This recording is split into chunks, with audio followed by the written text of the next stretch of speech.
রাজ্য ছাত্র সমাজের স্বার্থে একগুচ্ছ দাবি নিয়ে সরব হলো বামপন্থী ছাত্র ও যুব সংগঠনগুলো। এসএফআই ও টিএসইউ এর যৌথ উদ্যোগে আয়োজিত এক বিশাল মিছিল থেকে 6 দফা দাবিতে সোচ্চার হলেন আন্দোলনকারীরা। মিছিল শেষে আয়োজিত সমাবেশে বক্তারা রাজ্যের বর্তমান শিক্ষা ও সামাজিক পরিস্থিতি নিয়ে গভীর উদ্বেগ প্রকাশ করেন। আন্দোলনকারীদের প্রধান দাবিগুলির মধ্যে অন্যতম হলো মেধাবী ছাত্র অ্যাঞ্জেল চাকমা হত্যাকাণ্ডে জড়িতদের চিহ্নিত করে অবিলম্বে দৃষ্টান্তমূলক শাস্তির ব্যবস্থা করা, একই সঙ্গে বহির্রাজ্যে পড়াশোনা করতে যাওয়া রাজ্যের ছাত্রছাত্রীদের নিরাপত্তা সুনিশ্চিত করার বিষয়টিও জোরালোভাবে তোলা হয়েছে। সরকারের বিভিন্ন কল্যাণ দপ্তরের ভূমিকা নিয়ে প্রশ্ন তুলে দাবি জানানো হয়েছে যে জনজাতি কল্যাণ, তপশিলি জাতি এবং ওবিসি কল্যাণ দপ্তরের বকেয়া স্টাইপেন্ড যেন দ্রুত ছাত্রদের ব্যাংক অ্যাকাউন্টে পাঠিয়ে দেওয়া হয়। শিক্ষার মনোন্নয়ন ও ভাষাগত অধিকারের প্রশ্নে এই মিছিলে কক বরক ভাষাকে সংবিধানের 8ম তপশিলে অন্তর্ভুক্ত করার দাবি জানানো হয়েছে। পাশাপাশি রাজ্যের সরকারি স্কুলগুলোতে শিক্ষক সংকট দূর করতে সমস্ত টেট উত্তীর্ণ চাকরি প্রার্থীদের দ্রুত নিয়োগের বিষয়ে সরকারকে সক্রিয় পদক্ষেপ নেওয়ার আহ্বান জানানো হয়।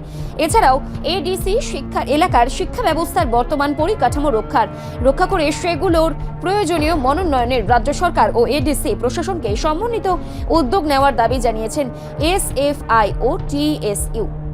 সংগঠনের নেতৃত্ব স্পষ্ট জানিয়েছেন ওই দাবিগুলো পূরণ না হওয়া পর্যন্ত ছাত্র যুব সমাজ তাদের আন্দোলন চালিয়ে যাবে।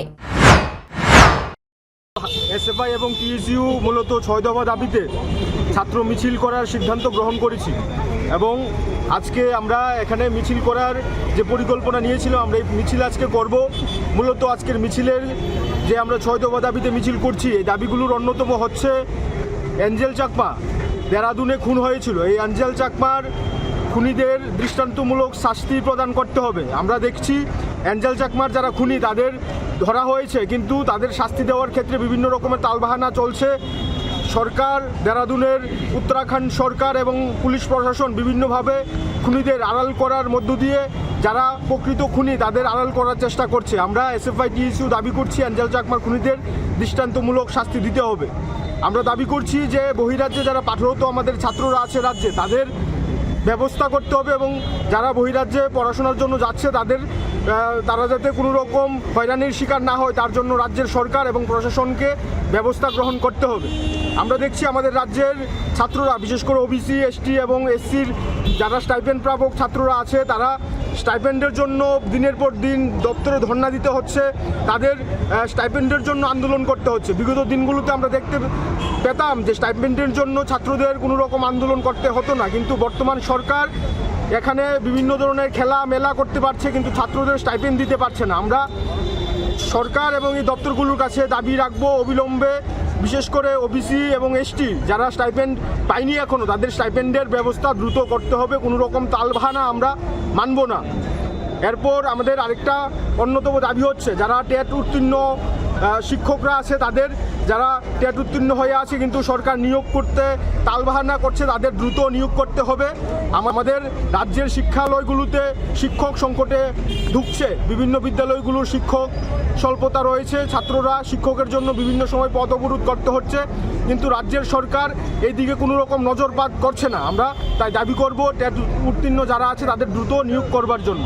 এবং আমরা মনে করি এই সময়ের মধ্যে আমাদের রাজ্যের মধ্যে শিক্ষার উপর যেভাবে আক্রমণ চলছে, বিশেষ করে সুনামুড়ায় একটা স্কুলের মধ্যে, জেবি স্কুলে, সেই স্কুলের মধ্যে বিজেপির শাসক দলীয় নেতা, সে নাকি আবার জনপ্রতিনিধি, সে স্কুলের মধ্যে ঢুকে প্রবেশ করে যেভাবে শিক্ষক শিক্ষিকাদের আক্রমণ করার চেষ্টা করেছে, স্কুলের আসবাবপত্র ভাঙার চেষ্টা করেছে, ভেঙেছে চেয়ারপত্র। এরপর আমরা দেখলাম রাজ্যের শাসক দল তাদের ছাত্র সংগঠন এবিভিপি স্কুলে গিয়ে প্রবেশ করে স্কুলের মধ্যে বলছে যে এই ঘটনার জন্য যে দোষী তাকে গ্রেপ্তার করার কোনো প্রয়োজন নেই, তার সাথে কথা বলে এই ঘটনার মীমাংসা করতে হবে। কিন্তু দুর্ভাগ্যজনক হলেও এটা বলতে হচ্ছে, আমাদের রাজ্যের মুখ্যমন্ত্রী ডাক্তার প্রফেসর বলছেন নিজেকে, কিন্তু শিক্ষার উপর আক্রমণ চলছে, শিক্ষকের উপর আক্রমণ চলছে, কিন্তু আজকে 6 দিন হয়ে গেল এখনও আসামি গ্রেপ্তার হয়নি। আমরা মনে করি শুধুমাত্র শাসক দল বা শাসক দলের কোনো হোমরা চোমরা নেতা নেত্রী হলে যা কিছু করার করতে পারে, কিন্তু শাসক দলের কাছে আমাদের রাজ্যের পুলিশ নতজানু হয়ে পড়ছে, কোনোভাবেই তাদের গ্রেপ্তার করবার জন্য কোনো রকম পদক্ষেপ গ্রহণ করছে না। এই ভয় কিসের? শাসক দলের যারা নেতৃত্ব আছে বিভিন্ন অসামাজিক কাজের সাথে যুক্ত হচ্ছে, তাদের পাকড়াও করতে যেখানে পুলিশদের যারা সাধারণ নাগরিক আছে তাদের প্রতি যেরকম হয়রানি করার চেষ্টা করা হয় পুলিশের পক্ষ থেকে, আমরা মিছিল করবার জন্য পারমিশন চেলে আরক্ষা দপ্তর পারমিশন দেয় না, সেই জায়গার মধ্যে শাসক দলের নেতা যখন স্কুলে প্রবেশ করে স্কুলের শিক্ষকদের মারার চেষ্টা করে, স্কুলের চেয়ারপত্র ভাঙিয়ে তারপরও তাকে গ্রেপ্তার করার জন্য ন্যূনতম সাহস দেখাতে পারছে না। আমরা আজকে এখানে এই দাবিগুলো নিয়ে এখানে মিছিল সংগঠিত করছি। আমরা সরকারের কাছে, দপ্তরের কাছে দাবি করব অবিলম্বে আমাদের এই দাবিগুলো মানতে হবে। এই দাবিগুলো শুধুমাত্র এসএফআই টিএসইউ যারা করি তাদের দাবি নয়, আমাদের রাজ্যের সাধারণ ছাত্র ছাত্রী যারা আছে তাদের দাবি নিয়ে আজকে আমরা এখানে মিছিল করছি। আর এই দাবিগুলো যদি না মানা হয় আগামী দিনে আমরা সারা রাজ্যে আমাদের সংগঠন, দুটো সংগঠন এসএফআই টিএসইউ তীব্র আন্দোলন গড়ে তুলবার জন্য আমরা বাধ্য হব। এই কথাগুলো আমরা এখান থেকে বলতে চাই। এসএফআই টিএসইউ ছাত্রদের স্বার্থে আন্দোলন করছে, আগামী দিনেও তাদের আন্দোলন আমরা জারি রাখবো। রিপোর্ট সংবাদ প্রতীক্ষা।